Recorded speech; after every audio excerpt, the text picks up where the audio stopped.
Parmi les 16 catégories de bateaux présentes cette année, la série Star est celle des J80 avec 89 inscrits. Assurer le bon déroulement des régates, c'est le rôle du comité de course. L'occasion de rencontrer Jean-Paul Mauduit, président du comité de course J80, pour en savoir un peu plus. La seconde.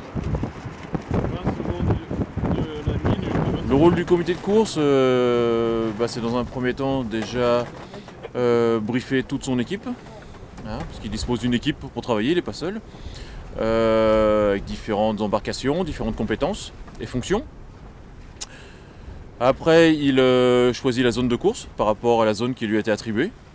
Donc par rapport au vent, au courant, il va définir son axe parcours.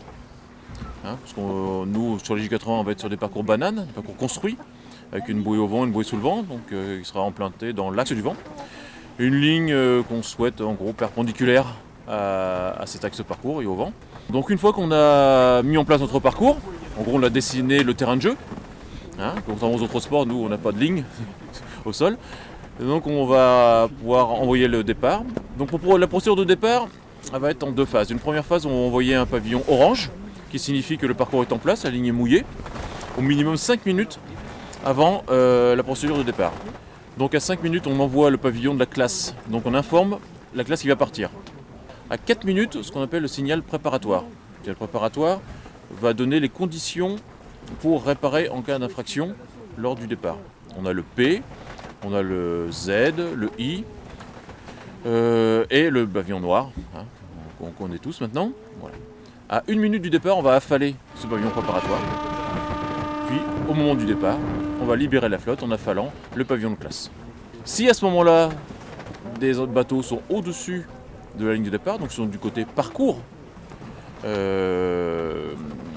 du parcours, on va les rappeler.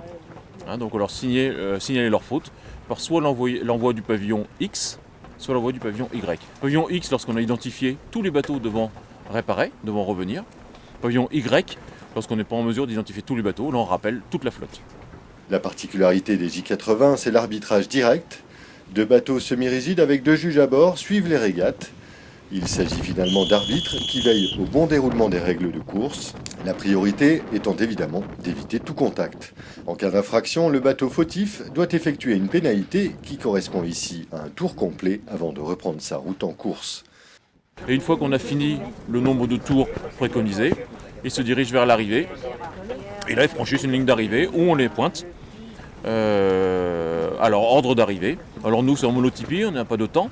Donc on pointe que les numéros, c'est un classement direct. Sur d'autres séries, ils sont classés par rapport à leur temps avec des coefficients et autres. Mais nous, c'est plus simple, c'est dans l'ordre d'arrivée direct. Sur le Spi West France 2014, on compte 4 comités de course, ce qui représente avec les juges, les pilotes, les pointeurs et les chronométreurs une 50aine de bénévoles. Une véritable petite armée qui ne compte pas ses heures pour offrir les meilleures conditions aux régatiers.